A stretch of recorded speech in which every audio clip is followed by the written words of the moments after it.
Ya, Saudara, Ustadz Asbianto atau biasa disapa Ustadz Zaid ditikam saat memberikan ceramah Maulid Nabi Muhammad SAW di Masjid Al-Husna, Desa Kanang Belang, Mandiri, Kecamatan Lawebulan, Kabupaten Aceh Tenggara. Saat ini sedang dirawat di rumah sakit, sedangkan pelaku telah diamankan oleh pihak kepolisian. Berikut informasinya untuk Anda.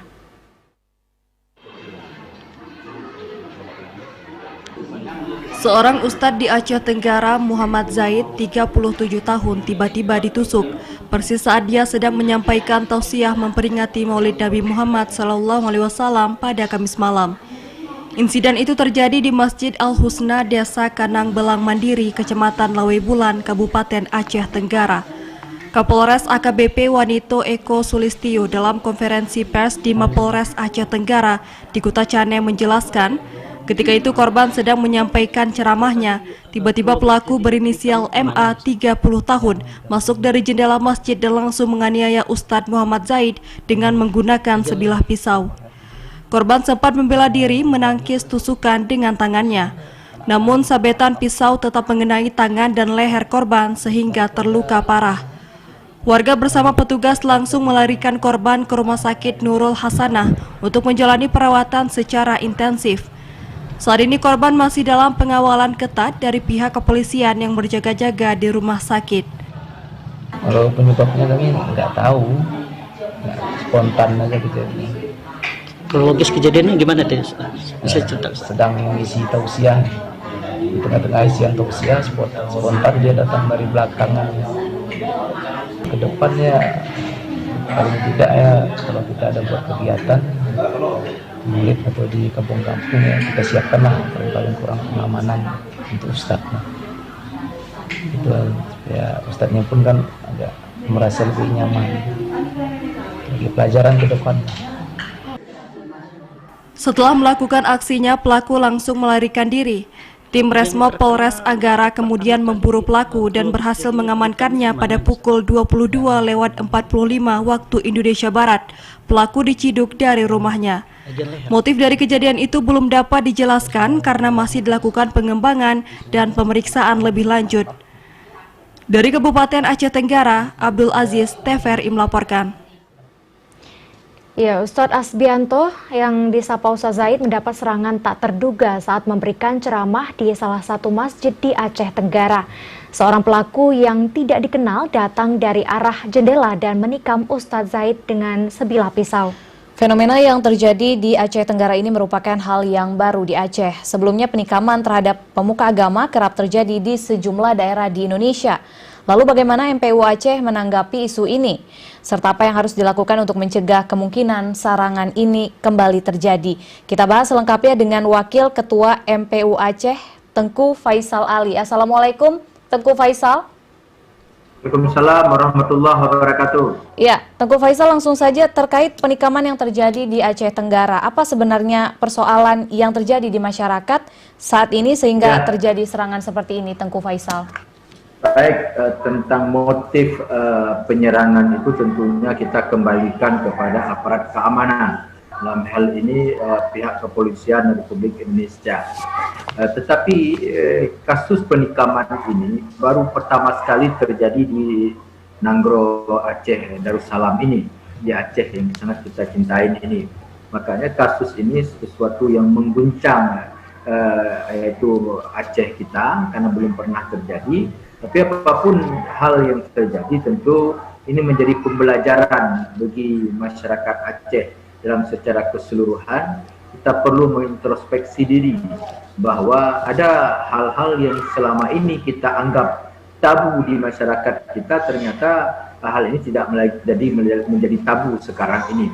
Membacokan ustadz ini kita dengar di daerah lain, kita lihat di daerah lain, tapi ternyata sekarang ini sudah berada di daerah kita. Untuk itu kami dari Majelis Permusyawaratan Ulama Aceh pertama sangat prihatin terhadap kasus yang menimpa Ustadz Zaid ini, dan perlu kami diharapkan kepada aparat keamanan agar mengusut secara tuntas sampai secara detail mungkin ada hal-hal lain di sebalik penusukan ini. Tidak bukan motif-motif isi ceramahnya, tapi ada motivasi lain yang dilakukan oleh si tersangka ini dalam rangka menusuk Ustaz Zaid. Ini perlu diperjelaskan oleh pihak aparat keamanan sehingga apa yang beredar di tengah-tengah masyarakat itu bisa sama-sama kita sampaikan, kita buktikan bahwa ini betul-betul kasus yang menimpa seorang ustadz ini atas latar belakang karena dia seorang yang mabuk misalnya, bukan dasar-dasar yang lain yang memotivasi dia untuk melakukan itu terhadap seorang ustadz. Ya, baik Tengku, kasus penyerangan terhadap pemuka agama ini sebelumnya pernah terjadi di luar Aceh. Sebut saja penyerangan terhadap Syekh Ali Jaber. Lalu menurut Tengku sendiri, apakah ada kemungkinan adanya aliran atau ajaran yang menyimpang, atau memang saat ini tengah terjadi krisis moral di Aceh, Tengku? Untuk pembuktian apakah ada aliran yang menyimpang yang sehingga memotivasi orang itu menjadi beringas, menjadi hilang nilai-nilai kemanusiaannya, ini perlu pendalaman yang lebih mendalam.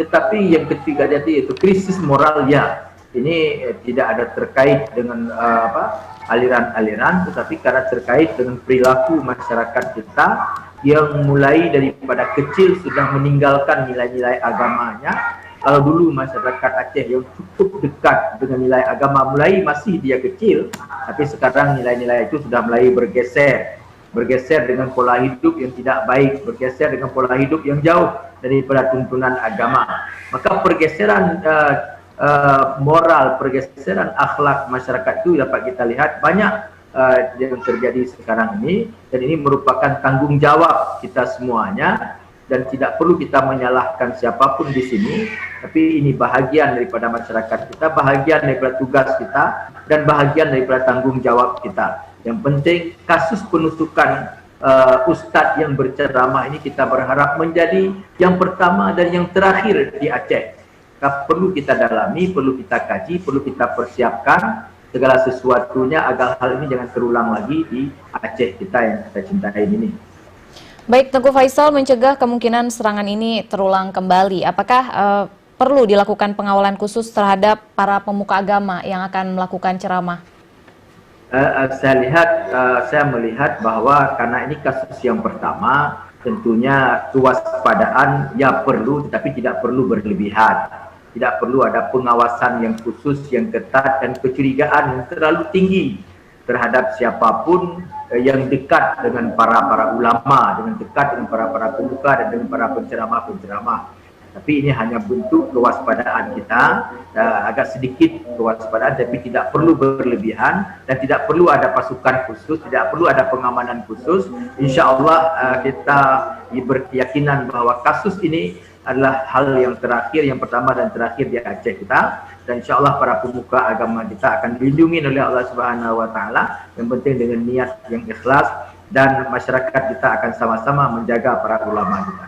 Ya, Tengku, dengan adanya kasus penyerangan ini, kebijakan seperti apa yang akan diambil oleh MPU Aceh untuk melindungi pemuka agama di Aceh, Tengku? Ya, MPU Aceh tentunya terus akan melakukan komunikasi dan koordinasi dengan MPU Kabupaten Kota dalam rangka yaitu menjaga ketertiban dan keselamatan para pemuka-pemuka agama kita, dalam arti memberikan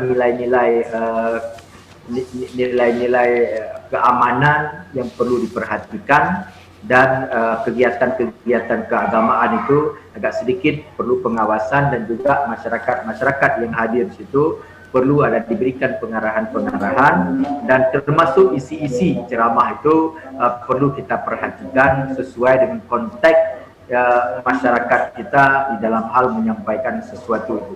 Jadi banyak hal yang perlu kita pikirkan, bagaimana ke depan dakwah itu, kegiatan tabligh itu adalah akan menjadi sesuatu yang nyaman, sesuatu yang aman, baik oleh panitianya, oleh masyarakatnya, dan juga untuk para pemuka agama kita, penceramah kita, sehingga tidak ada lagi kewaswahan ataupun keraguan-raguan di dalam hal menyampaikan keagamaan.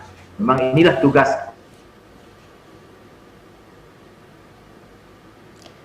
para ulama dan kepada para pemuka, semangatnya di dalam hal menyampaikan pesan-pesan agama dengan kasus yang terjadi di Aceh Tenggara ini. Baik, terima kasih Tengku Faisal Ali telah bergabung bersama kami. Wassalamualaikum warahmatullahi wabarakatuh. Waalaikumsalam warahmatullahi wabarakatuh.